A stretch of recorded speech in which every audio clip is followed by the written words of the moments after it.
स्नान यात्रा।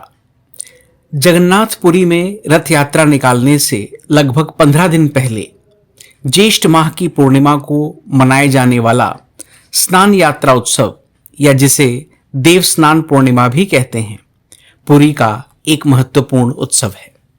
हर साल इसे बड़े पैमाने पर मनाया जाता है। स्नान का यह अनुष्ठान भगवान जगन्नाथ की वार्षिक रथ यात्रा से जुड़ा है।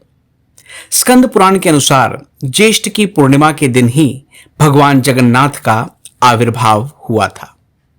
एक बार द्वारका में माता रोहिणी, बलभद्र की माता, भगवान श्री कृष्ण की सभी पटरानियों को श्री कृष्ण, राधा रानी और गोपियों की वृंदावन लीला के बारे में बता रही थीं।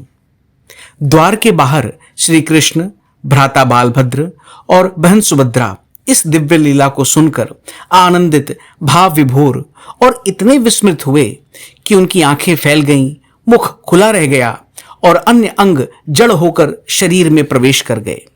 इस प्रकार श्री कृष्ण जगन्नाथ बन गए। देवर्षि नारद ने जब इस अद्भुत रूप के दर्शन किए, तब उन्होंने भगवान से प्रार्थना की कि वे संपूर्ण विश्व को इस रूप में दर्शन दें। कुछ समय बाद राजा इंद्रधूम्र ने उनकी यह इच्छा पूर्ण की। राजा के स्वप्न में आकर भगवान कहते हैं, हे राजन, ज्येष्ठ माह की पूर्णिमा तिथि में मेरा आविर्भाव हुआ है, इसलिए उस दिन मेरा अभिषेक कराकर पूजा अर्चना करो।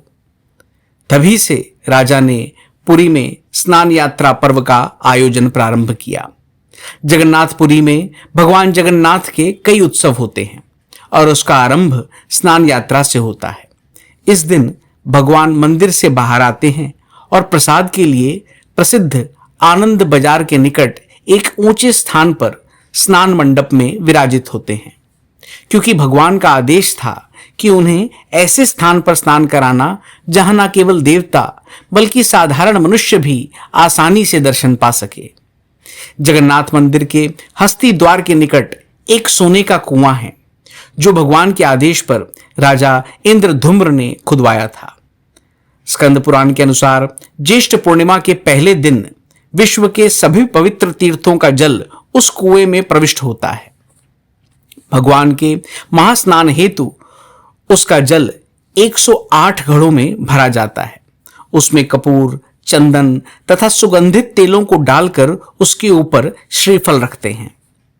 राजा इंद्रधूम्र ने भगवान की लकड़ी की प्रतिमाएं स्थापित की थीं और 12वीं शताब्दी के पुरी के इस जगन्नाथ मंदिर में उनकी पूजा करने से पहले उन्हें स्नान कराया था।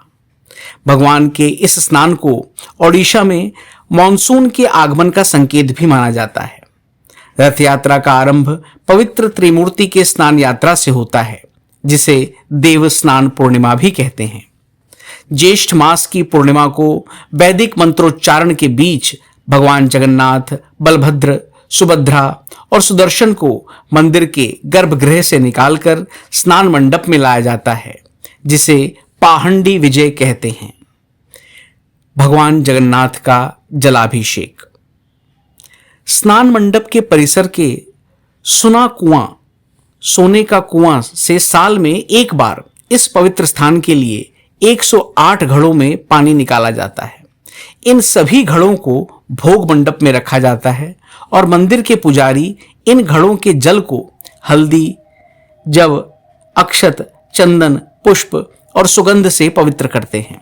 इसके बाद इन घड़ों को स्नान मंडप में लाकर विधि विधान से पवमान मंत्रोच्चारण के साथ भगवान जगन्नाथ 35 घड़े, बलभद्र 33 घड़े, सुभद्रा 22 घड़े और सुदर्शन 18 घड़े का सूर्योदय से सूर्यास्त तक स्नान कुल 108 घड़े से संपन्न होता है।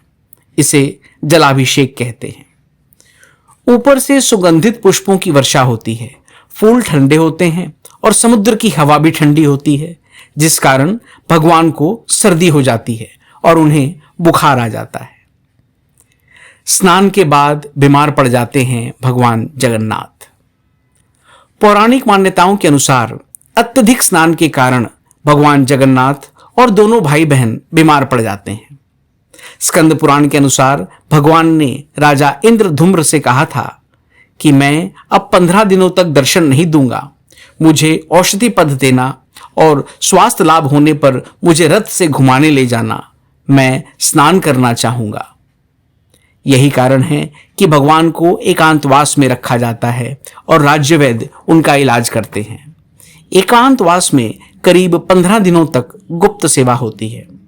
15 दिनों तक आराम करने के बाद, जिसे अणसर कहते हैं, भगवान एवं उनके भाई बहन जैसे ही स्वास्थ्य लाभ करते हैं, उनका दिव्य श्रृंगार किया जाता है। इसके बाद वे अपने अपने रथों में सवार होकर 8 दिनों के लिए अपनी मौसी के घर गुंडीचा मंदिर जाते हैं।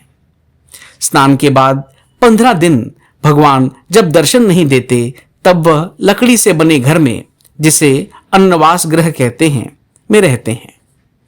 यहां उनकी सेवा सवर जाति के लोग करते हैं। तब भक्त उनके पट्टचित्र का दर्शन करते हैं। रथ यात्रा के पहले दिन भगवान के दर्शन होते हैं, जिसे नव यौवन दर्शन कहते हैं। चैतन्य महाप्रभु ने अपने संन्यास के बाद अधिकांश समय जगन्नाथपुरी में ही व्यतीत किया था। वे भी इन सभी उत्सवों में बड़े आनंद के साथ हिस्सा लेते थे। जब 15 दिन जगन्नाथ के दर्शन नहीं होते, तो उनकी व्याकुलता देखकर भगवान ने उन्हें अलारनाथ जाने को कहा, जहां भगवान विष्णु का चतुर्भुज विग्रह है। उनकी व्याकुलता के कारण वहां के पत्थरों पर उनके निशान पड़े हैं। गजवेश। स्नान के बाद शाम को भगवान जगन्नाथ और भ्राता बलभद्र को गजवेश, हाथी के वेश वाले पोशाकों से सुसज्जित किया जाता है और बहन सुभद्रा को कमल वाले पोशाक पहनाए जाते हैं। इसकी कथा कुछ इस प्रकार है कि गणपति भट्ट नामक एक परम ब्रह्म का उपासक, जिसने सभी शास्त्रों का अध्ययन कर यह निष्कर्ष निकाला कि परम ब्रह्म का दर्शन करने से जीव मुक्त हो जाता है, उसने यह भी पढ़ा था कि जगन्नाथपुरी में परम ब्रह्म निवास करते हैं और उसकी यह धारणा हुई थी कि उन्हें सूंड होती है। जब वे जगन्नाथपुरी आए और ज्येष्ठ पूर्णिमा के दिन उन्होंने भगवान के दर्शन किए, तब पाया कि भगवान की सूंड नहीं है और इसलिए वे परम ब्रह्म नहीं हो सकते। तब भगवान भक्त की इच्छा पूर्ण करने के लिए उन्हें गजमुख में गणेश जी के रूप में दर्शन देते हैं। तब से स्नान यात्रा के दिन शाम को जगन्नाथ तथा बलभद्र को गजवेश और सुभद्रा को कमल का वेश कराते हैं।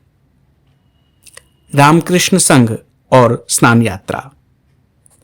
दक्षिणेश्वर के काली मंदिर में भवतारिणी की प्राण प्रतिष्ठा 31 मई 1855 स्नान यात्रा के दिन की गई थी। रामकृष्ण संघ के छठे परमाध्यक्ष स्वामी विरजानंद का जन्म 10 जून 1873 स्नान यात्रा के दिन ही हुआ था। बेलूड़ मठ में जिस आत्मा रामेर कौटा में श्री रामकृष्ण की पवित्र भस्मास्थि रखी है, उसको स्नान यात्रा के दिन जगन्नाथ भाव से विधिवत स्नान कराया जाता है।